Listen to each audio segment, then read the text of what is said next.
بسم الله الرحمن الرحيم. الحمد لله رب العالمين، وأفضل الصلاة وتم التسليم على سيدنا وحبيبنا وشفيعنا محمد وعلى آله وصحبه أجمعين.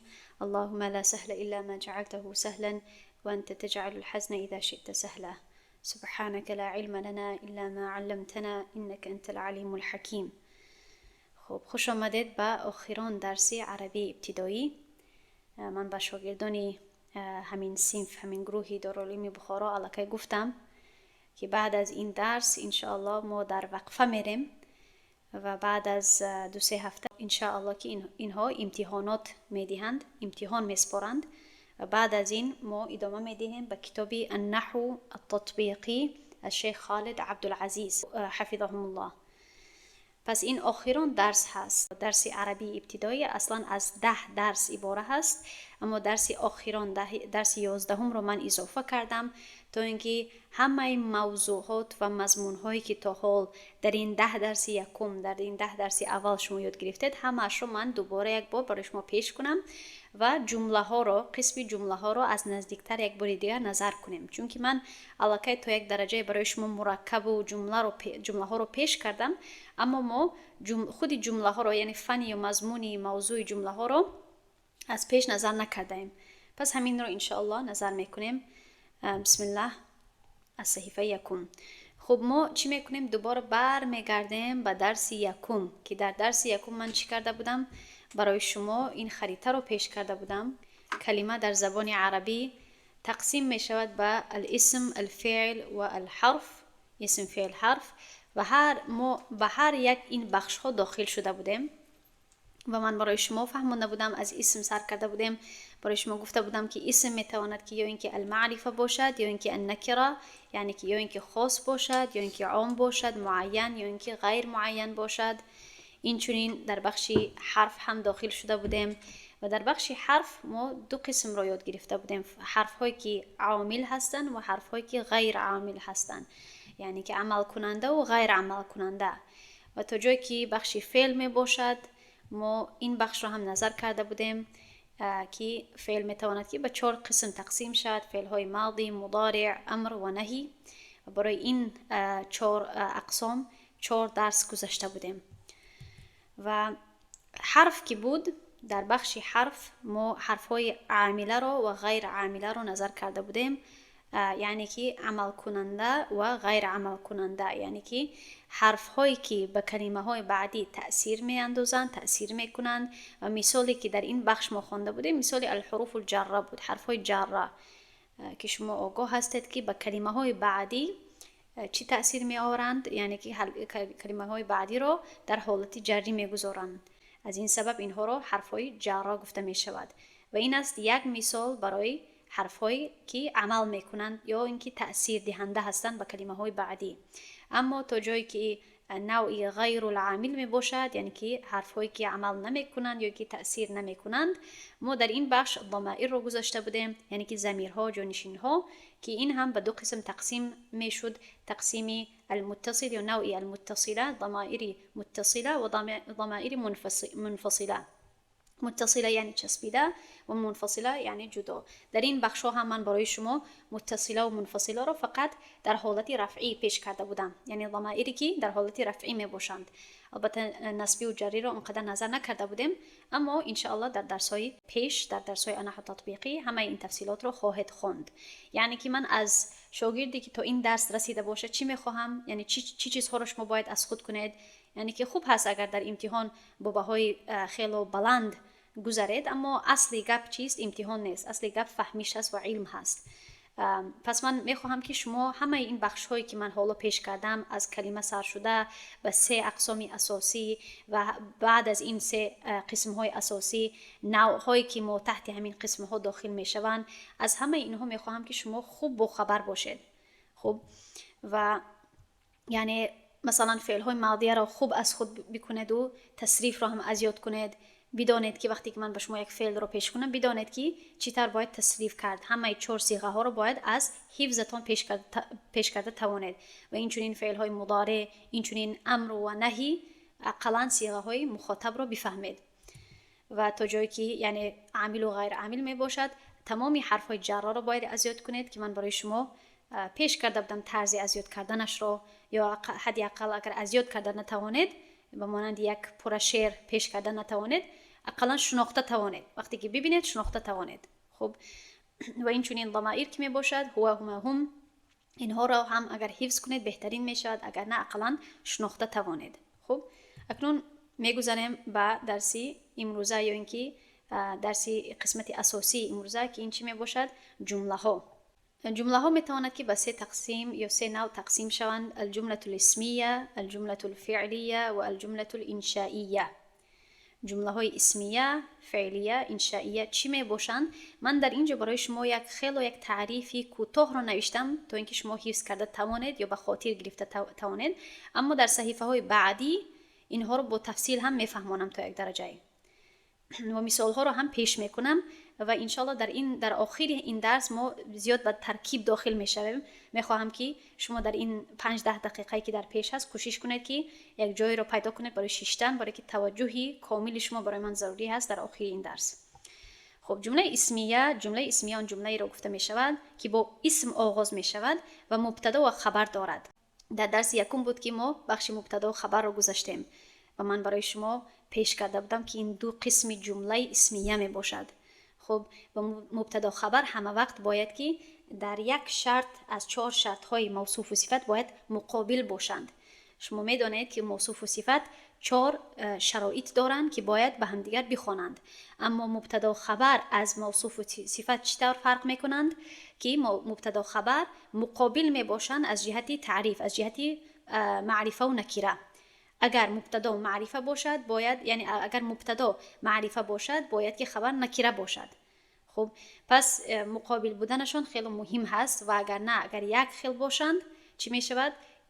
مرکب می شود. این 2 کلمه جمله نمی شوند، مرکب می شوند. خب که من انشالله با واسطه مثال ها برای شما خوبتر می فهمونم. دوم الجمله الفعلیه، جمله فعلی یا فعلیه، این جمله رو گفته می شود که با فعل زمانی آغاز می شود و عموما فعل، فاعل و مفعول می داشته باشد. اگر حتی فعل و فاعل هم داشته باشد این هم عموما جمله فعلیه می باشد. خب و سوم جمله انشائیه، هر جمله که بغیر از جمله اسمیه و فعلیه هست، همین برای برای فهمیش شما میگویم که هر جمله که علاوه از فعلیه و اسمیه هست عموما ما تحت انشائیه داخل می شود. اما برای این هم نوعهای انشائیه را هم مؤلف ها و علمای نحو ذکر میکنن، حتی تا 10 نوع داخل شده میتواند ما تحت همین انشائیه. اما من تجربه کردم که برای شاگردی ابتدا کننده اگر من این طور گویم که هر جمله که بغیر از اسمیه و فعلیه باشد عموما در تحت انشائیه داخل می شود، این هم یک معنا رو میدهد، نادرست نمی باشد. اما از جهت تعریفی گویم اصطلاحی، جمله انشایی به جمله های اشاره میکند که از جمله اسمیه و فعلیه نباشد، بخشش که از جمله اسمیه و فعلی فرق دارد. وقتی که موضوع جمله سؤال، امر، نهی، تعجب، آرزو و غیره باشد اینها ما تحت همین انشائیه داخل می شوند. یعنی که اگر درباره یگام چیز خبر داده نشود، مبتدا خبر نباشد، با اسم آغاز نشود یا اینکه با فعل آغاز نشود، درباره یگام حرکت، درباره یگام واقعه اگر بیان نشود، به مقابل این یگام سؤال باشد یعنی استفهام باشد، یا امر باشد، نهی باشد، یا یک جمله ندا باشد، یا تعجب و آرزو باشد، اینها رو زیر جمله انشائیه داخل میکنیم. اکنون نظر میکنیم به الجمله الاسمیه نزدیکتر. تعریفی مفصل رو ببینید که جمله اسمیه جمله را مینامند که با اسم، مثلا شخص، اشیا یا صفت آغاز می‌یابد. جمله اسمیه در برابر موضوع، مبتدا و خبر که یک جای معنی کامل دارند ساخته می شود. یعنی که با لفظهای آسان با مبتدا و خبر ساخته می شود. مبتدا همان چیز یا شخصی است که درباره آن سخن می رود و خبر معلوماتی می باشد که درباره مبتدا داده می شود. خوب فهمیدید انشاءالله؟ و مثال رو نظر کنید، یک مثال خیلی عادی و آسان. الطالب مجتهدون، طالب یعنی که دانشجو، کوششکار هست، یا میتونیم بگوییم که مهنتکار هست. در این جمله الطالب، طالب مبتدا هست و مجتهدون کوششکار خبر هست. خب این از جمله اسمیه. ادامه میدهیم الجمله الفعلیه. جمله فعلیه جمله رو مینامند که با فعل آغاز می‌یابد. این گونه جمله ها بیشتر برای ifade عمل ها و واقعه ها استفاده می شوند که در زمانه های گوناگون روی می دهند. جمله فعلیه از فاعل عمل کننده و ممکن است که از مفعول عبارت باشد. خب من این کلمه رو نوشتم که اگر مفعول رو نفهمید، این یا با تاجیکی است با روسی است، شاید برای شما آشناتر و فهمتر باشد. اگر یکم کس مفعول را بهتر فهمانده تواند یا یکم کلمه یا ترجمه بهتر دارد، البته در چت نویسید که هم درسانتان ببینند. خب مثال ذهب الطالب، طالب دانشجو رفت. این جمله با چی سر می شود؟ با فعل. ذهب البته فعل ماضی هست. الطالب در اینجا فاعل هست. پس این چی شد؟ جمله فعلیه. ما می توانیم که مثلا به این جمله اضافه کنیم الى المدرسه مثلا، و در اینجا الى المدرسه کمی مشکل تر هست از جهت ترکیب، اما تا یک درجه مفعول می باشد. البته متعلق هست و فعلش مفعول آنقدر نیست، اما گویا همین خیلی فهمید که اگر ما در این جمله اگر گویم که نصره باشد، نصر الطالب که طالب کمک کرد، باید که ما در اینجا یک مفعول رو بیاوریم. مثلا نصر الطالب زیدن، دانشجو زید رو کمک کرد. پس در آن جمله چی می شود؟ زید مفعول می شود. خب و از جهت اعرابی یک کمی پس می رویم. جمله اسمیه من فراموش کردم که به شما بگویم که هر دو قسمی جمله اسمیه یعنی مبتدا و این چنین خبرش باید همه وقت در حالتی رفعی باشد. این رو فراموش نکنید. حالتی رفعی میدانید که یعنی که یا ضمه یا ضمتین، یا اینکه انی برای تثنیه یا اون برای جمع. خب و این چنین دیگر علامت ها هم هست، و برای اسماء سته یا اسماء خمسه و غیره هست. اما برای این درس ها همین ضمه، ضمتین و انی اون رو بدانید، همین بهترین هست. یعنی که باید که هر دوی قسمت های جمله اسمیه همه وقت در حالتی اعرابی رفعی باشند. خب رفع، این رو فراموش نکنید، این خیلی خیلی مهم هست. اکنون دوباره ادامه میدیم به جمله فعلیه. در جمله فعلیه فعل میتواند که بر هر وزنی که هست به همون وزن بیاید. چی وزنی؟ یعنی مثلا از جمله فعل های ماضیه باشد، مثلا ثلاثی مجرد باشد، صحیح باشد و غیره. این خیلی در بخش تصریف هست که من انشاءالله در درسای تصریف اینها رو به شما میفهمونم. اما یک چیز رو باید به نظر گیرید که باید فاعل این رو همچون یک نقطه اضافه کنید در وقتی که در دفترهایتان می نویسید. فاعل همه وقت باید در حالتی رفعی باشد، همه وقت باید فی حالت رفع باشد. خب پس میبینیم که در اینجا من چی کردم؟ طالبو نوشتم. این رو فراموش نکنید. و این چنین مفعول همه وقت باید که در حالتی نصب باشد، یعنی که فتحه، فتحتن و غیره داشته باشد. پس از این سبب هست که در اینجا الطالبو نوشتم. اگر فرض کنیم جمله‌ای که من یک جمله دیگر رو پیش کرده بودم که نصر الطالبو زیدن، شما همین جمله رو هم در اینجا نویسید تا اینکه شما یک مثال داشته باشید برای فاعل و مفعول. از سببی که باید فاعل در حالت رفع باشد، من چی میگویم؟ نصر الطالبو زیدن. برای چی زیدن میگویم؟ زیدین یا زیدون نمیگویم؟ برای اون که مفعول همه وقت باید در حالت نصبی باشد، در حالت نصب باشد. فهمیدین؟ پس این 4 نقطه‌ای که من برای شما پیش کردم، 2 نقطه برای الجمله الاسمیه و 2 نقطه برای الجمله الفعلیه، این را فراموش نکنید. اینها خیلی خیلی مهم هست برای اون که اگر در این حالت اگر این نقطه ها رو شما نفهمید، شما می توانید که عمل کننده رو یعنی از بجای مفعول گمان کنید، یا اینکه برعکس، که این خطای خیلی کلان هست. اکنون میگذاریم به الجمله الانشائیه. جمله انشائیه به جمله های گفته می شود که از روی معنا و ساختار به یگان خبر یا واقعه گذشته یا حاضره اشاره نمی کنند. یعنی که نه مبتدا خبر دارد، یعنی به خبری درباره یگان چیز معلومات دادنی نیست، و این چنین درباره واقعه ها یا عمل ها هم گپ نمی رود، بلکه برای ifade طلب، خواهش، سوال یا فرمان استفاده می شود. خب این خیلی مهم هست که شما بفهمید که جمله انشائیه از جمله فعلیه و اسمیه فرق می کند. و من برای شما گرچنده که در این نوع حتی تا 10 یعنی نوع های جمله ها 10 قسم های جمله ها داخل شدنش ممکن هست. اما من برای شما چی کردم؟ 3 مثال رو پیش کردم. مثال یکم رو نظر کنید. افتح الباب. ما چی میکنیم در اینجا؟ اجتماع ساکنین میشود. التقاء ساکنین ما باید در اینجا کسره بدهیم. پس من میگویم افتح الباب. چی طور میدانم که در این الف وصلی همزه وصلی باید ای بخونم؟ باید دارید از سببی که ما حرف سوم رو نظر میکنیم. اگر حرف سوم یعنی که عین الکلمه اگر فتحه یا کسره داشته باشد باید که همزه وصلی کسره بگیرد. خب همه این نقطه هایی که در این درس پیش میکنم بسیار به حد مهم هست. شما همه اینها رو باید الکی بدانید. اگر من نقطه های رو میگویم که شما نمیدانید یعنی که در آن کدام مشکلات هست باید که دوباره رفته درس ها رو جدا جدا گوش کنید. خب افتح الباب این شد جمله. در را کوشو. مخاطب با یک مرد واحد مذکر. این یک جمله امری فرمانی می باشد و طلبی را افاده می کند. چون که در این جمله ما درباره یکم چیز خبر نمیدهیم، معلومات نمیدهیم و این چنین یکم اعمال یا اینکه واقعه را پیش نمی کنیم.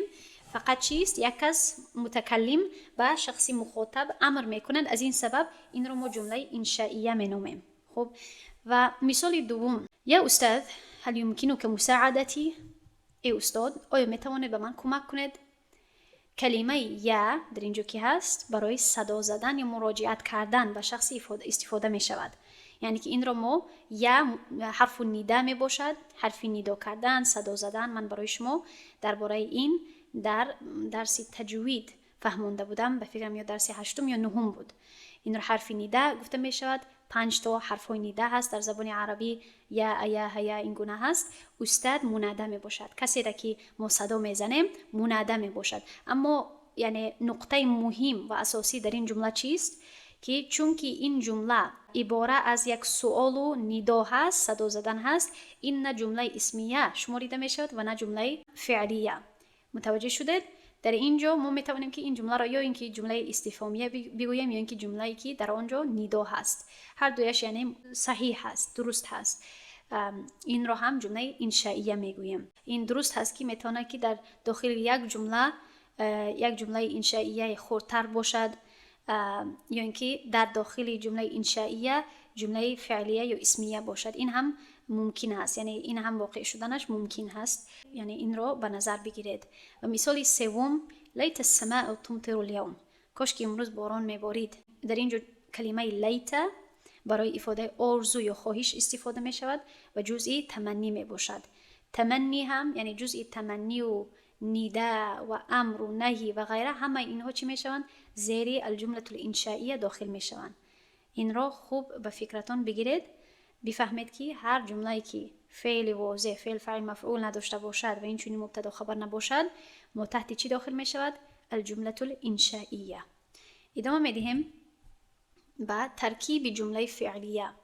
البته شما تا یک درجه میدانید، ماشاءالله شما خیلی از مستوای خود کمی بالاتر هستید، اما ما یعنی به درس ترکیب نرسیدیم. گرچه که شما از کیمکای ها ترکیب را سر کرده بودید، اللهم بارک. به هر حال جمله فعلیه از 3 قسمت عباره هست. یعنی 3 قسمت اساسی باید داشته باشد. اگرچه در داخل همین 3 قسمت‌های خرد هم باشد باقی ندارد، درست هست، اما 3 قسمتی کلان اساسی باید داشته باشد. پس در اینجا با واسطه همین رنگ ها من اشاره کردم که الفعل، الفاعل و المفعول می داشته باشد.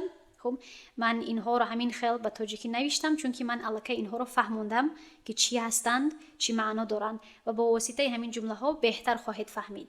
کوشش نکنید که فعل و فاعل و مفعول رو ترجمه کنید به ترجمه لغوی تاجیکی، چون که شما زبان عربی رو می‌آموزید. همین خیلی فعل فاعل و مفعولش گویید بهتر هست. فعل یعنی نگویید عمل کننده. بله البته برای فهمیش، برای یاد دادن باقی ندارد، اما برای نوشتن و وقتی که شما چی میکنید امتحانات رو پر میکنید و غیره همیشه اینها رو فعل فاعل مفعول بگویید.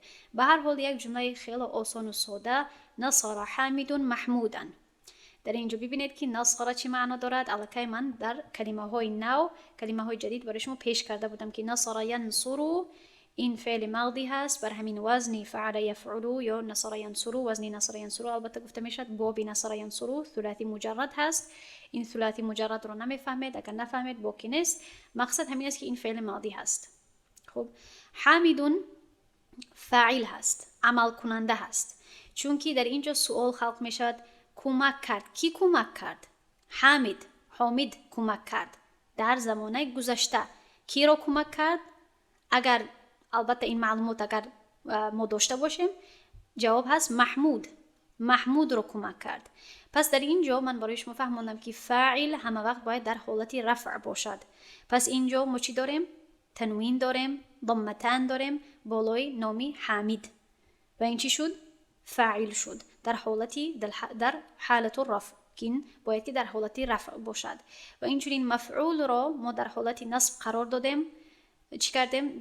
برای نام محمود ما البته فتحتان رو اضافه کردیم و همه وقت که فتحتان اضافه می شود باید که با الف اضافه شود.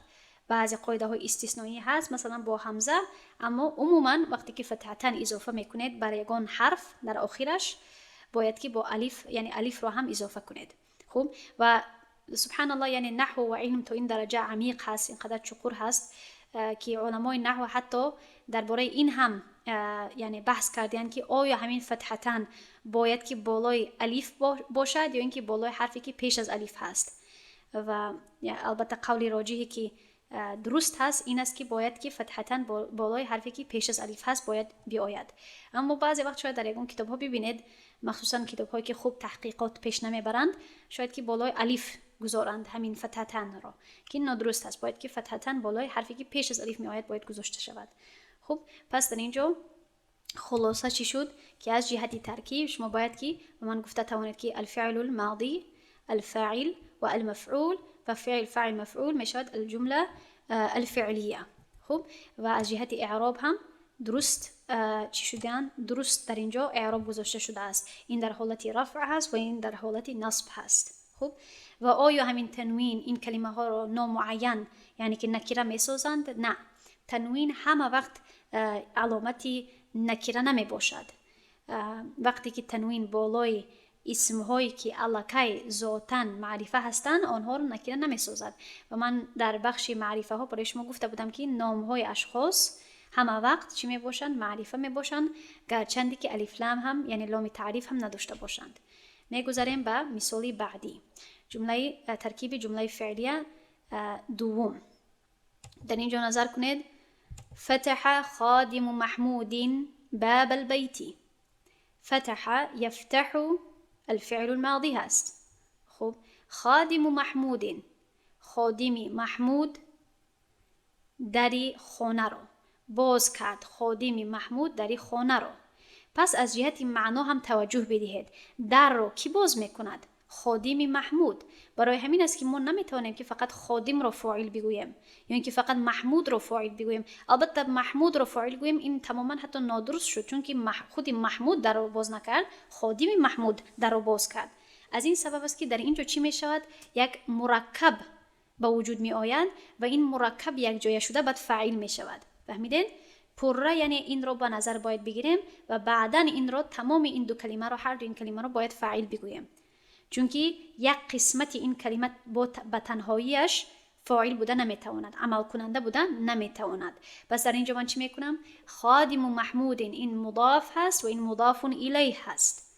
خب برای چی؟ از سببی که همین خادم به محمود نسبت داده می شود و خادم از آن محمود هست و از جهت اعرابی هم، از جهت یعنی حرکت ها هم ما اهمیت داده می توانیم که در اینجا این مضاف هست. مضاف هیچ وقت تنوین و الف لام نمی گیرد. خب همه اینها رو باید در حفظتون بگیرید. و مضاف الیه همه وقت در حالت جری می باشد. دیدید؟ و این چنین این ترکیب هم چیست؟ این ترکیب هم مضاف الیه هست. باب البیتی دری خانه. دیدید که چطور ما برای خودی همین بخشی خورد ما یک درس داشتیم و باید که این بخش های مایده رو اول خوب فهمید تا اینکه پورا جمله های کلان و کلانتر رو بعد درست درک کرد. از این سبب این چی شد؟ مضاف الیه، مضاف الف لام و تنوین ندارد و مضاف الیه در حالتی جری هست. همه قانون ها رو پیروی میکند.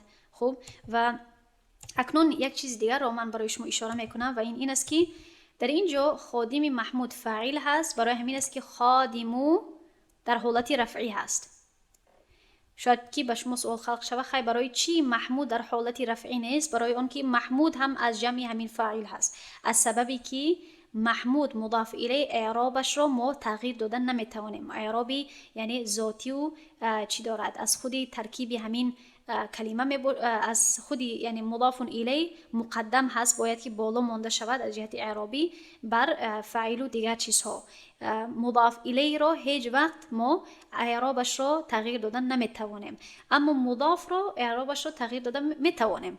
اجازت هست، جایز هست، مجالش هست. چون که مضاف ما فقط گفتیم که نمیتواند تنوین بگیرد و نمیتواند که الف لام بگیرد، اما ما نگفتیم که نمیتواند که کسره بگیرد یا فتحه بگیرد یا ضمه بگیرد.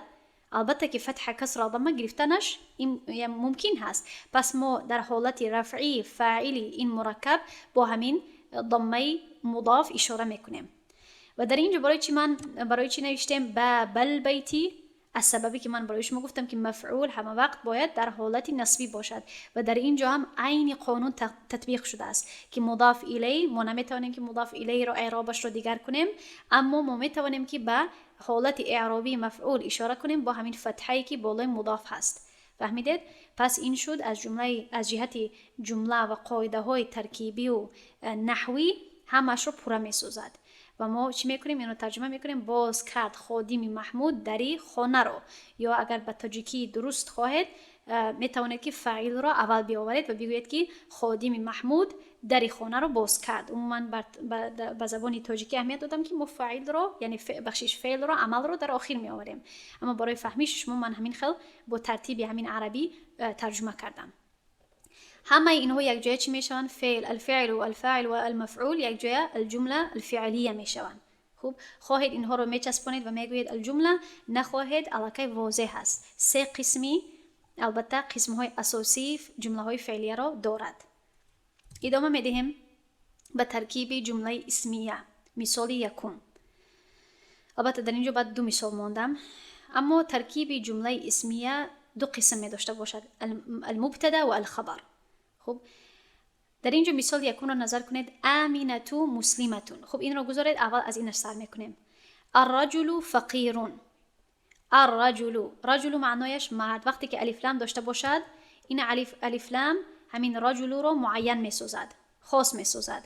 و چون که به زبان تاجیکی اونقدر یعنی از جهت ترجمه مرد رو با طریق خاص گفتنش ممکن نیست، ما عموما میگویم آن، یعنی گویا که اشاره میکنیم آن مرد یا یک مرد خاص. وقتی که یک مرد خاص را در نظر داریم آن مرد میگوییم، یعنی که آن مرد فقیر است. پس در اینجا چی شد؟ الرجل این شد مبتدا. برای چی مبتدا شد و مبتدا چیست؟ مبتدا آن قسمت جمله را گفته میشه، جمله اسمیه را گفته میشود که درباره او یگام معلومات یا خبر داده شود. پس در اینجا ما درباره کی معلومات میدهیم؟ درباره همین مردی خاص. چی معلومات میدهیم دربارش؟ که فقیر هست. وقتی که ما میگوییم که آن مرد فقیر است، این شد جمله اسمیه، این شد پورا جمله. اما اگر من در اینجا الف لام رو اضافه کنم و الفقیر رو بگویم، الرجل الفقیر اگر بگویم، یعنی که از در همه 4 شرایط اگر آنها را همانند کنم و یک خل کنم، پس در آن وقت چی می شود؟ این از جمله بودن تغییر می یابد به مرکب توصیفی. این خیلی یک نقطه مهم هست، خواهش میکنم توجه کنید. مبتدا خبر از موصوف صفت این گونه فرق میکند که فقط در 3 شرایط یک جای می باشد. فقط حتی گویم بله در 3 شرایط. البته از جهت جنس یک خل می باشند، از جهت عدد یک خل می باشند، از جهت اعراب باید که یک خل باشند، چون که مبتدا خبر باید در حالت رفعی باشند همه وقت. اما از جهت تعریف، از جهت معرفه و نکره بودن باید که مقابل باشند. اگر مقابل باشند این شد مبتدا و خبر. اگر در این 4 شرط هم، در این 4 صفت هم یک خل باشند، همانند باشند، پس این چی شد؟ مرکب شد. و مرکب پوره یک معنا رو فایده نمیدهد، باید که ادامه دهیم. وقتی که من گویم مردی فقیر، آیا یک معلومات رو گرفتید؟ نه. یعنی که به شما سوال خلق می شود که چی درباره مردی فقیر چی گفتنی هستی؟ خب سوال داره؟ میکروفون کسی شنیدم؟ خب اگر ما الرجل الفقیر گویم معنا چی می شود؟ مردی فقیر، یعنی نقطه نمیگذاریم، چون که جمله به آخر نرسید است، پورا فایده نمیگیریم. شنونده میگوید که چی درباره مردی فقیر چی گفتنی هستی. اما اگر من گویم که آن مرد فقیر است، این شد پورا جمله. یعنی که من درباره اون مرد یک معلومات دادم به شنونده که معلومات این گونه هست که درباره همون مرد من گفتنی هستم که آن فقیر است. فهمیدید؟ این رو گفته می شود مبتدا و خبر. و دیدید که مبتدا خبر همه وقت باید که در حالتی رفعی باشند و اینها هم در حالتی رفعی هستند. اکنون این مثال دوم را نظر کنید. آمینتو مسلمتون. آمینتو، آمینه ما هم داخل شدک، باقی ندارد انشاءالله. مسلمتون مسلمان است. خب در اینجا ما درباره کی معلومات میدهیم؟ درباره آمینه. چی معلومات میدهیم؟ که مسلمان هست. پس در اینجا میبینیم که از جهت جنس عدد یک هستند، از جهت اعرابی باید هر دوشون در حالتی رفعی باشند. فقط از جهت معرفه و نکره مخالف هستند، چون که در اینجا مسلمتون این اسمی نکره هست. چی طور میفهمیم؟ در بخش‌های معرفه داخل نمی شود، نامی خاص نیست و غیره، ضمیر نیست و تنوین دارد. این به ما اشاره میکند که این چیست؟ اسمی نکره. اما این هم شاید که به شما سوال خلق شد، این هم الف لام ندارد. اما من گفتم و بارها هم میگویم که الف لام این یگانه علامت معرفه بودن نیست. دیگر بخش‌های معرفه هم وجود دارد که آنها ذاتاً همه وقت معرفه می باشند و این نام ها هست. وقتی که یک نام خاص رو بگیریم این علاقه ذاتاً چیست؟ معرفه است. پس اینش معرفه و اینش نکره. پس ما میگوییم که آمینه مسلمان است. خب پس اینش مبتدا و این است خبر. ادامه میدهیم با یک مثالی درازتر. ببینید که من اول برای شما مثال‌های کوتاه رو پیش میکنم که دو قسمی جمله رو اهمیت داده توانید و بعد کمک جمله رو دراز میکنم و پر میکنم تا اینکه شما بفهمید که چی طور میتونه که داخل مبتدا و داخل خبر یا اینکه داخل فاعل یک مرکب بیاید. پس در اینجا نوشتم الطالبة المجتهدة غائبة. الطالبة المجتهدة غائبة. این رو ترجمه نکردم سبحان الله، باقی ندارد. یعنی که طالبه مجتهده یعنی که شاگردی، به شاگردی زن اشاره میکنیم، طالبه علم، طالبه مهنت کننده غائب هست. خب این رو من خط زنم که اگه کس سرگم نزند. طالبه مهنت کننده، کوشش کننده غائب هست. مثلا ما داریم کیست؟ حفصه جان هست، حفصه نبی غایب هست. اگر غایب باشد خیلی درباره حفصه گپ زده ایستادیم که حفصه غایب هست. خب پس در اینجا چی شد؟ الطالبه المجتهده. تو اینجا اگر نظر کنید تو اینجا چی شد؟ این مرکب شد. برای چی؟ برای که ما درباره یک طالبه یک صفتش رو بیان میکنیم. میگوییم که طالبه کوشش کننده، طالبه مهنتکار. نمیگوییم که طالبه مهنتکار هست از سببی که در همه 4 شرایط اینها یک جایه هستند. پس این شد مرکبی توصیفی و درباره همین طالبه ما صفت او را گرفته یک چیزی گفتن میخواهیم. الطالبة المجتهده، طالبه مهنتکار.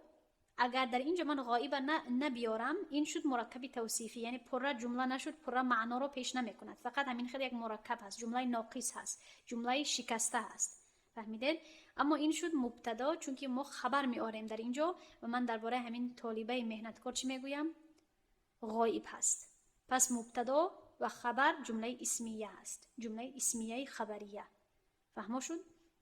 یعنی که در داخل مبتدا یک مرکب آمدنش ممکن هست و این چنین در داخل، یعنی در اینجا نظر کنید در داخل فاعل هم یک مرکب آمدنش ممکن هست، در داخل مفعول هم میتواند که یک مرکب داخل شود. خب پس این بود جمله اسمیه و در آخر دو مثال رو پیش میکنم برای جمله انشائیه، اما ترکیب نمیکنم چون که ترکیب کردنش همون یک میشود. در داخل جمله های انشائیه عموما جمله های اسمیه یا جمله های خبریه داخل می شود. برای همین اگر شما یعنی جمله های اسمیه و فعلیه رو اگر خوب درک کرده باشید پس جمله انشائیه هم همین خل می شود. فقط فرق این است که در اول جمله انشائیه یا قسم اساسی جمله انشائیه یعنی همون جمله های می باشد یا همون سخن ها یا موضوع های می باشد که البته درباره یکم چیز خبر داده نمی شود و یعنی فعل هم استفاده نمی شود. پس وقتی که جمله فعلیه و جمله اسمیه و جمله فعلیه اگر از ترکیب اساسی همان جمله نباشد، پس جمله انشائیه می شود که من برای شما چندین مثال ها رو پیش کردم: امر، نهی، تمنی، ترجی، استفهام و غیره. پس این است یک مثالی نهی. اشاره کردم به نهی به این رنگ: لا تحزن ان الله معنا. غمگین مباش، الله با ماست، بیشک الله با ماست. پس در اینجا لا تحزن چی معنا دارد؟ غمگین مباش، و این از فعل البته الفعل النهی. و الکی وقتی که در اول جمله فعل نهی بیاید یا نهی باشد، این الکی جمله انشائیه هست. خب اما در داخل همین ما داریم یک جمله خردتر. این از الاسم المشبه بالفعل هست، یا این و اخواتها هم گفته می شود. و این از چیست؟ این اسم لفظ جلاله اسم و این می شود، و این مضاف الیه خبرو، یا اینکه متعلق می شود به خبری که مقدر هست، خبری که پوشیده هست، خبری این در اصل پوشیده هست و این متعلق می شود به خبری پوشیده، و این اصلا چیست؟ جمله اسمیه خبریه هست. جمله هایی که با این نصر می شوند اینها هم جمله اسمیه می باشند، از سببی که این هم اسم هست و این چنین دو قسمت دارد، دو قسمی اساسی دارد.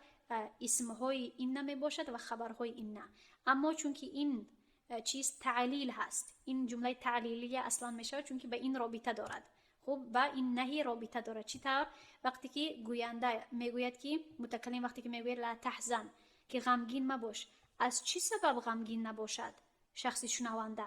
برای تفسیر این امرش یا نهیش که میگویم، برای تفسیر این کلمه یا این سخنش، این جمله بعد می آید که تفسیر میکند یا اینکه گویم تعلیل میدهد. علتی لا تحزن رو میگوید، پیش میکند که برای چی غمگین مباش؟ برای که بیشک الله با ماست.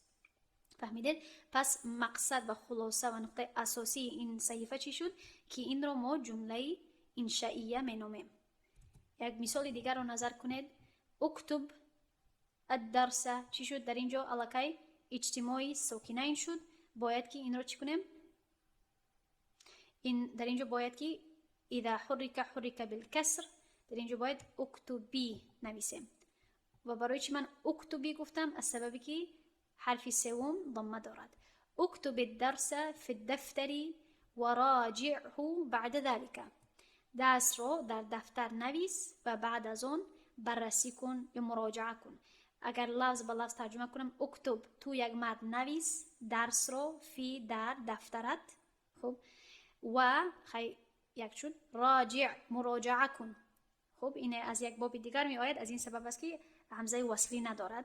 خب راجع یراجع مراجعتا از بابی مفاعله است، ثلاثی مزید هست، از این سبب است که یعنی شکل امرش دیگر هست. اگر من برای شما تصریف این رو پیش کنم: راجع یراجع مراجعتا فهو مراجع، و روجع یراجع مراجعتا فهو مراجع، الامر منه راجع، راجع راجعا راجعو راجعی.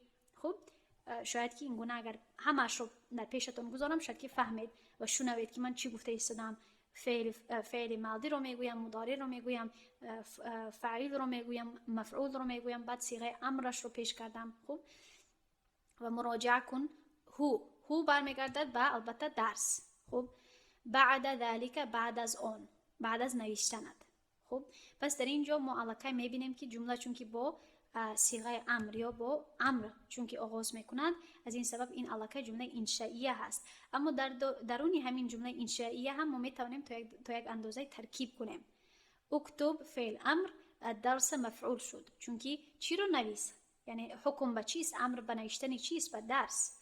فی الدفتری حرف الجر و المجرور شد، و الجر و المجرور میدانید که متعلق میشوند به نزدیکترین فعل. همه وقت چی میشوند؟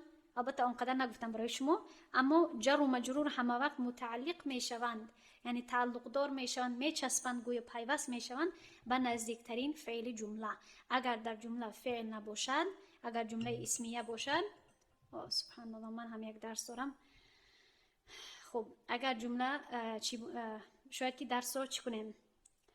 درس رو بدهم، بعد مشق رو شاید دیرتر من کنم از سببی که یک درس دیگر دارم خودم، از این سبب. خب به هر حال حرف الجر و المجرور همه وقت میچسبن، پیوست میشن به نزدیکترین فعل جمله. اگر در جمله فعل نباشد، اگر جمله اسمیه و اگر جمله مبتدا خبر باشد، پس متعلق می شود، پیوست می شود به زیادی وقت به شبه الفعل. خوب که من این نقطه رو انشالله دیرتر میفهمونم در دیگر درس ها. اما بعد داریم این چی می شود؟ میتواند که معطوف علیه شود، چون که در اینجا حرف عطفی هست. اما اگر خواهید که این رو همچنین یک جمله جدا یعنی چی کنید، حساب کنید، میتوانید که این رو یک امری جدا و این رو هم یک امری جدا، یک جمله انشایی یکم و جمله انشایی دوم با هم دیگر با حرف عطفی پیوست میشوند. اما راجع هم چیز فعل امر هو چی شد؟ چون که برمیگردد به درس، مفعول شد. بعد ذلك بعد از آن این چی میشود؟ مضاف، مضاف الیه، یک جای میشود مفعول فیهی میشود، مفعول بهی نمیشود، مفعول فیهی میشود. اما من بعضی نکته های رو گفتم که شاید شما سرفهم نروید، از این سبب همین قدر در این صحیفه بدانید که این چیست، این جمله انشائیه هست. خب ادامه میدیم و اکنون این است مشق ها. السلام علیکم و رحمت الله و برکاته. شاگردان دارالعلوم بخارا. خب من همین مشق درس 11 عربی ابتدایی رو جدا گذاشتم از سببی که شاید شما باید داشته باشید که ما این مشق رو یک جای کرده بودیم، یک جای شما به سوال ها جواب داده بودید و خیلی طول هم کشیده بود، 40 دقیقه درس بود، 50 دقیقه مشق بود و از سببی که من در وقت تنظیم دادن ویدیو اهمیت دادم که خیلی جواب ها شکسته هستن و خیلی یعنی جمله ها هم کمی دراز بود و کمی مشکلات داشتیم. از این سبب فکر کردم که برای تکراری کردن شما و برای یاد گرفتن شما بهتر این می شود که من خودم همین جمله ها رو دوباره درس بدهم به همین واسطه همین ویدیو، تا اینکه در وقت تکرار کردن و در وقت تیار شدن به امتحانات شما با آسودگی تیار شده توانید. از این سبب من ترکیب همین جمله ها رو خودم میکنم و جواب‌هایی که شما پیش کرده بودید آن را حذف کردم از ویدیو، خودم درس میدهم که روشن و آسوده تر باشد. خب این جمله یکم هست، قال هذا ربی هذا اکبر. ترجمه این جمله چنین هست، گفت این است پروردگار من، این بزرگتر است. پس در این جمله یک قاعده نو یا یک قانون نوی ترکیبی رو من برای شما پیش میکنم. اولا ما چی میکنیم برای آسانی فهمیش شما؟ من با دو جمله که خرد هست در این جمله کلانتر اشاره میکنم که این دو جمله خردتر هذا ربی و هذا اکبر هست و این در اول که میبینید اینها رو ما میگوییم اسماء الاشاره، یعنی که اسم الاشاره، اسمی که برای اشاره کردن می آید. پس اسم اشاره خودش تنها معرفه حساب می شود و خودش تنها مبتدا هم حساب می شود. یعنی که وقتی که ما به یک چیزی اشاره میکنیم میگوییم که این یا آن، الکی ما درباره یک چیزی چی میکنیم؟ معلومات دادنی هستیم درباره همان چیزی که ما دربارش میگوییم این یا آن، یعنی که این جانشینی اشاره هست گویا. به جای که نامی همان چیز را، همان شیء را بگیریم، به جای که نامی همان کس را بگیریم، ما به عوض همان نام ما اسم اشاره را استفاده میکنیم. پس اسم اشاره مبتدا بوده میتواند. پس در هر دوی این جمله های خرد اسم های اشاره مبتدا حساب میشوند و بعدا هر دوی جمله های خرد خبر دارند.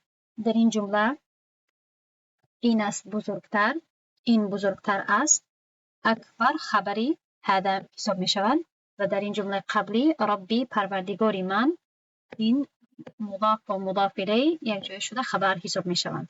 دقت کنید که در جمله یکم، در جمله خرد یکم میگوییم این است پروردگاری من، این پروردگاری من است، یعنی که ما این میگوییم اشاره میکنیم گویا و درباره همون چیزی که به آن اشاره میکنیم چه کنایتا هم باشد ما یک معلومات پیش میکنیم، یک خبر پیش میکنیم. پس این جمله یکمی اسمیه چون که دارای مبتدا خبر هست و این جمله دوم هم مبتدا و خبر دارد، اشاره میکنیم دوباره میگوییم که این است یا این کلانتر هست.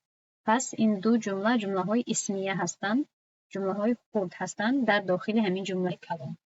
پس ما میتوانیم که هر دوی این مبتدا خبر یکم و مبتدا خبر دوم رو پیوست کنیم و جمله نامیم. چیزی که نو هست در این جمله و شما باید بیاموزید این است که هر وقتی که یک جمله با قال یا یکی از مشتقهای قال آغاز می شود، چه قال فعل ماضیش باشد، چه مضارعش باشد و دیگر چه منفی یا مثبت باشد، همین در اول جمله وقتی که فعل قال یعنی که گفت میگوید همین اگر بیاید، همان سخنی که گفته می شود همان سخن رو ما مقول القول میگوییم.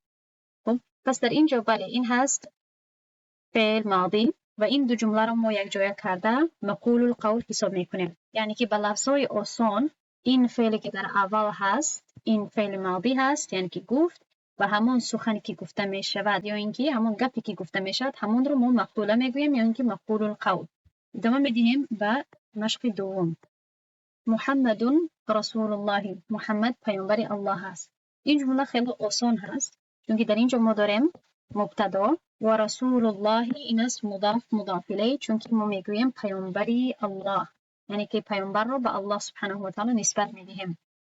مضاف الیه یک جای خبر میشوند، برای اون که ما درباره همین محمد صلی الله علیه و سلم خبر میدهیم. و چی خبر میدهیم؟ که محمد صلی الله علیه و سلم پیامبری الله است. پس این دو قسمتی جمله شدن و هر دوی این قسمت ها یک جای میشوند و جمله اسمیه خبریه حساب میشوند. از سببی که با اسم جمله با اسم آغاز میکنند، از این سبب ما این رو جمله اسمیه مینامیم. خب اکنون ادامه میدهیم به سوال بعدی. و امه صدیقه. در اینجا ترجمه هست و مادری او یا و مادرش زنی راستگوی بود. پس در اینجا اولا واو که هست، شاگرد که جواب داده بود این رو واوی عطفی گفت که این هم اونقدر نادرست نیست، اما در اصل در اینجا بهتر است چون که پیش از این واو ما یکم جمله دیگر رو نمیبینیم. در اینجا خاصتا ما این رو باید واوی استئناف بگوییم، این درست‌تر می شود. در زبان عربی این جمله ها خیلی زیاد با حرف واو آغاز میکنند، اما شرط نیست که آنها رو ترجمه کرده شود. آنها فقط به همین اشاره میکنند که یک فکری نو یا یک سخنی نو آغاز شده است. و بعدا این امه میدانید که مضاف و مضاف الیه هست، از سببی که مادر به او نسبت داده می شود. مادری او، مادر از آن اوست. پس وقتی که یک چیز یا یک شی به دیگر چیز یا کس نسبت داده شود، این را ما مضاف میگوییم و مضاف الیه. و بعدا و مادری او، درباره مادری او ما چی میکنیم؟ یک معلومات پیش میکنیم، یک خبر پیش میکنیم. پس از این لحاظ ما فهمیده میتونیم که این مضاف و مضاف الیه یک جای شده مبتدا حساب میشوند و صدیقه خبر این جمله هست. و چون که این جمله دارای مبتدا خبر هست، البته که آنها یک جای جمله اسمیه حساب میشوند. اگر این واوی که در اولی جمله هست، اگر ما ای را واوی عطف اگر حساب کنیم، باید که جمله‌ای که در آنجا واو العطف هست، یعنی که حرف العطف هست، باید دارای سه قسمت شود. معطوف علی، معطوف یا حرف العطف و معطوف. این سه قسمت رو باید داشته باشد. اما این جمله چون که پیش از این جمله یک جمله دیگر نیست، از این سبب شرط نیست که این واو رو ما واو العطف یا حرف العطف حساب کنیم. همین خیلی این رو واو الاستئناف بگوییم. این درست‌تر هست، یعنی که واوی که برای آغاز کردن جمله نو یا فکری نو استفاده می شود. واو الاستئناف مضاف و مضاف الیه یک جای شده مبتدا حساب می شود و صدیقه خبر مادری او راستگوی هست، یا حتی یعنی اگر اشاره به نام صدیقه باشد یا کسی که نامش صدیقه است، می شود که مادری او صدیقه هست، یعنی درباره مادری او ما یک خبر پیش میکنیم. پس این است مبتدا و این است خبر و این شد جمله اسمیه خبریه. ادامه میدهیم به سوال بعدی. قال انه یقول انها بقره. در این جمله خیلی جمله های خردی زیاد هست، از این سبب متوجه شوید. جمله یکمی خرد این است انها بقره. من از این آخر آغاز میکنم چون که از آخر وقت سر کنم جمله های خرد رو من پر کرده به جمله کلان میرسم و پر جمله میرسم. پس در اینجا توجه دهید که در اینجا حرف مشبه بالفعل هست. در این جمله اصلا دو تا حرف مشبه بالفعل هست. ان، ان، کأن، این حرف‌های هست که آنها رو ما الحروف المشبهه بالفعل میگوییم که اینها رو تاهاشمون نه مقتید، اما ان شاء الله در درس‌های انها تطبیقی میآموزید.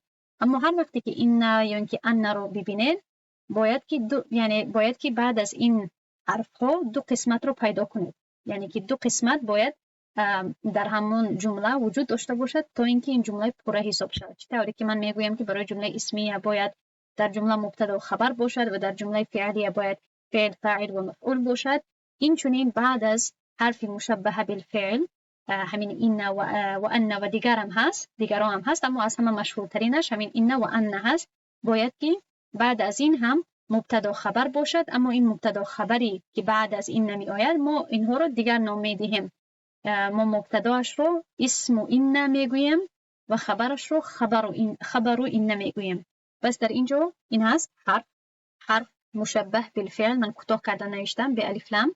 اینها اسم و این حساب می شود و این بقره خبر و این حساب می شود. این یکم گویم که کانسپت یا یکم نقطه نو نیست. این رو شما الکی خواهید فهمید، یعنی به آسانی خواهید فهمید، از سببی که من گفتم که این به خیلی مشابهت دارد با مبتدا خبر و حتی در اصل هم مبتدا خبر هست. اگر فکر کنید اگر ما گوییم که ها بقره، یعنی که اگر ها چون که این ضمیر متصل هست، اگر ما این را به ضمیری منفصل اگر عوض کنیم، چون که ضمیرهای متصل نمیتونم که تنها بیایند، اگر من این رو عوض کنم به هیه، اگر گویم که هیه بقرتون یعنی که او است گو، او گو هست، پس این میشود هیه میشود مبتدا و بقره میشود خبر، او گو هست. خب او یعنی که یک چیزی که جنسش زنانه باشد گو هست. پس در اینجا هم همین گونه هست، ها مبتدا و بقره گویا که خبر هست، اما چون که اینها پیوست میشوند و تحت این نمی آیند، آنها رو ما چی می نامیم؟ اسم این و خبر این، و اسم این و خبر این و یک جای شده با همین حرف مشبه بالفعل خودشان یک جمله حساب میشوند، جمله اسمیه. پس این شد یکم جمله تمام. اکنون میگذاریم به دوم جمله خود، انه یقول. پس در اینجا نظر کنید، انه ما علاقه داریم ضمیری که با انه بعد از انه می آید، ما این را میگوییم اسم این و این انه هم چی هست؟ حرف هست، حرف مشبه بالفعل. خب حرف مشبه بالفعل. اکنون در اینجا یقولو اگر یک مثلا اسم می بود برای ما آسان تر می شود، چون که اگر این انه مثلا آدمیون می بود یا انه نام یکم شیء می بود آسان تر می شود، چون که ما بعدا می گفتیم که خبر و اینه و تمام. اما این یقولو فعل آمد، پس از این سبب چی می شود؟ ما باید یعنی این فعل رو به نظر گرفته، فعل مضارع رو به نظر گرفته، باید جمله بعدی رو گویا که یعنی کمک تغییرات بدهیم. این هست فعل مضارع. این فعل مضارع وقتی که می آید ما مجبور نمیشیم که فاعل و یا اینکه مفعول رو پیدا کنیم.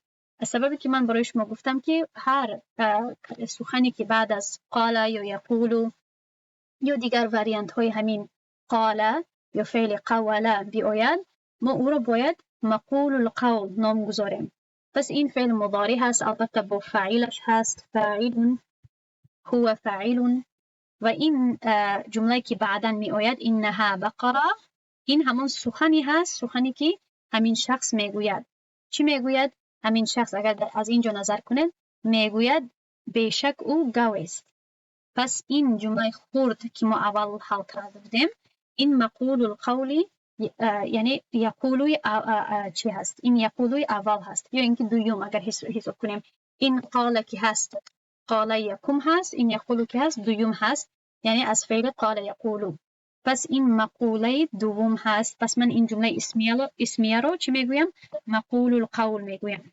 بعضی ها این رو به جای که جمله اسمیه قرار بدهند، این رو چی میگوین؟ میگوین که فی محلی، یعنی در جای یا اینکه به شکل مفعول می آید، چون که این همون سخنی هست که گفته می شود.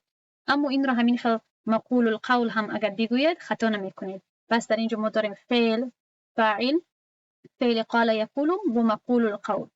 پس این بعد یک جایه شده، همین فعل گفت یا میگوید با چیزی که گفته می شود یک جایه می شود و اینها رو ما چی حساب میکنیم؟ همون چیزی که نمیرسد. برای این چی نمیرسد؟ برای این یکم حرف مشبه بالفعل اسمش رو داریم، پس این باید خبر این نشود، یعنی خبر این یکم. اگر خواهید این رو ما این یکم، یعنی من اشاره میکنم که این یکم هست و این دوم. در اینجا ما دو تا این داریم و در اینجا دو تا قال داریم. از این سبب است که خیلی جمله پیچیده هست، شاید شما کمی سرگم زدید، اما سرگم نزنید. اگر خورد کرده هر جمله رو نظر کنید آسان خواهد بود، خواهید فهمید. پس در اینجا داریم این یکم رو نظر کنید، این یکم با هر دوی قسمهایش یعنی قسمهایش یعنی هر دوی قسمهایش هست. اسم این هم هست، خبر و این هم هست.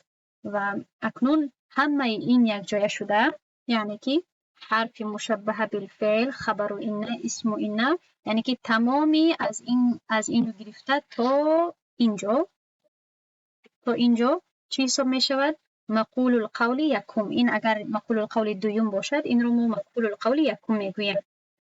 برای قال یکم مقول القول یکم، چون که در اینجا فعل ماضی هست، یعنی که قال یکم هست.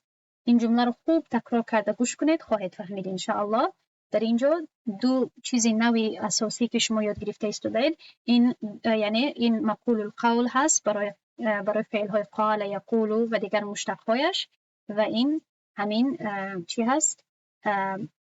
الحرف المشبه بالفعل و اسم این و خبر این. این دو نقطه رو خوب در فکر خود جای کنید ان شاء الله. ادامه میدیم به سوالی بعدی. الطالب الذكي في الجامعة ناجح. در اینجا نظر کنید، این خیلی یک مرکبی آسان هست، موصوف و صفه هست. این رو ما مرکبی توصیفی میگوییم و ما الکی میدانیم که ما درباره دانشجوی، درباره طالبی دانشجوی دانا گپ زده ایستادیم. پس دانشجوی دانا، طالبی دانا در دانشگاه موفق است. درباره کی گپ زده ایستادیم و این جمله با چی طور یک کلمه آغاز می شود؟ با اسم، فعل یا حرف؟ البته که با اسم. پس ما میدانیم که این جمله اسمیه هست و باید که در این جمله ما مبتدا و خبر رو پیدا کنیم. پس موصوف و صفه یک جای شده مبتدای این جمله حساب می شوند و اکنون بعدا میگذاریم به حرف الجر. خب من همین خیلی جی میگذارم و الجامعتی می شود مجرور و میبینیم که در آخرش البته که این مجرور هست. جر و مجرور همه وقت متعلق می شوند اگر جمله فعلیه باشد بالفعل، اگر جمله فعلیه نباشد بشبه الفعل. پس در اینجا من مینویسم متعلق بشبه الفعل. شبه الفعل چی معنی دارد؟ یعنی که گویا که چون که در این جمله یکم خیلی فعل نیست، ما نمیتوانیم که همین جر و مجرور رو گویا که آویزان کنیم یا اینکه پیوسته سازیم با همون فعلی که در اول می آید. از این سبب ما گویا که ما این گونه تصور میکنیم که در همین جمله یک مصدر هست که پوشیده هست. خب پس گویا که در اینجا الطالب الذکی و در مابین اینجا یک مصدر هست که پوشیده هست. ما میتونیم که این رو موجودون بگوییم یا کائنون یا حاضرون بگوییم، مثلا حاضرون. خب یعنی که گویا که در اینجا یک فعل هست یا یک شبه الفعل هست. ما این رو شبه الفعل میگوییم چون که در اصل فعل نیست، در اصل مصدر هست. پس این رو ما چی میگوییم؟ این رو شبه الفعل میگوییم. همین گونه یک شبه الفعل در اینجا مقدر هست، یعنی پوشیده هست. از این سبب ما میگوییم که جر و مجرور متعلق میشن، آویزان میشن، پیوسته میشن با همین شبه الفعل حاضرون. اینجا اگر اشاره کنیم درست میشوند. پس این است مبتدا و این است متعلق ما و ناجحون خبری اصلی ما حساب می شود. چون که ما درباره دانشجو همین معلومات رو دادنی هستیم که دانشجو موفق هست، اما این در دانشگاه این یک معلومات اضافگی هست که یعنی که جای همین موفق شدنش رو برای ما بیان میکنند و در آخر این جمله رو ما جمله اسمیه حساب میکنیم. البته این جمله رو ما در آخر جمله اسمیه حساب میکنیم. ادامه میدیم به سؤال ششم. قرأ الطفل الكتاب في الغرفة. این جمله میبینیم که با کدام کلمه سر میشد؟ با فعل ماضی. کسی که عملی قرائت کردن یا اینکه خواندن رو انجام میدهد کیست در این جمله؟ الطفل. پس الطفل فاعل شد، الکتاب همون چیزی که خوانده میشود، پرکننده به توجیه گفته میشود. پس این است مفعول به، یعنی که این قرأ فعل شد، عمل شد، طفل عمل کننده و چیزی که عمل رو به خود میگیرد، چیزی که عمل رو به خود قبول میکند، پرکننده، این الکتاب میشد مفعول به. و این در آخر چنانه که میبینید البته من به شما فهموندم که این هست حرف الجر و این است مجرور و حرف الجر و مجرور همه وقت متعلق میشوند. متعلق خودی معنای متعلق آویزان شدن رو گفته میشود، چسبیدن به یک چیزی رو گفته میشود. خب پس اگر جمله با فعل اگر آغاز شود ما میگوییم متعلق بالفعل. اگر جمله با اسم آغاز شود ما باید که یک شبه الفعل رو جستجو کرده با همون متعلق سازیم. اما چون این جمله ما با فعل آغاز می شود، فعل قرأ، ما میگوییم متعلق بالفعل قرأ. و در آخر همه اینها یک جای شده فعل با فاعلش، با مفعولش، با متعلقش چی حساب میشه؟ جمله فعلیه. ادامه میدیم به جمله بعدی. هل ذهبت الى المدرسة مع صديقك؟ آیا با دوست خود به مکتب رفتی؟ به مدرسه رفتی؟ حالا که ما اهمیت میدهیم که این جمله با هل آغاز میکند، یعنی که با حرف الاستفهام. این رو ما میگوییم حرفی استفهام، یعنی که حرف برای سوال کردن. الکی ما قید کردیم که این جمله انشائیه هست در آخر، اما در داخل همین جمله انشائیه هست یک جمله فعلیه. پس در اینجا ذهبت هست فعل و تا هست فاعل همین فعل. آیا تو رفتی؟ و الی المدرستی البته جر و مجرور هست، حرف الجر مدرستی مجرور، جر و مجرور یک جای چی حساب می شوند؟ متعلق. و در اینجا ما میگوییم که متعلق با همین فعل ذهب، متعلق بالفعل ذهب. و بعدا ما این قسمت رو داریم مع صدیقک. الکی میدانیم که دوستی تو، صدیقک، این دو قسمت داره، این خودش یک مرکب هست. دوستی تو این میشود مضاف و اینش میشود مضاف الیه. و مضاف و مضاف الیه اینها باید مضاف الیه شوند برای این مضافی که پیش از آنها قرار دارد. پیش از آنها این مع که هست، این همچون مضاف می آید، مضاف. و چون که این مضاف برای یک مضاف الیه احتیاج دارد، ما باید این مضاف الیه را یک جای کرده برای این مضاف یکم باید مضاف الیه حساب کنیم. اکنون این مضاف و این مضاف الیه یک جای شده مفعول بهی حساب می شوند، مفعول بهی. سوال در اینجا هست که آیا تو به مدرسه رفتی؟ تو یک مرد رفتی به مدرسه با دوستی تو، با دوستی خود. پس همین با دوستی خود رفتن می شود، یعنی قبول می کند فعل رفتن رو. همین شخص می رود با دوستی خود به طرف مدرسه.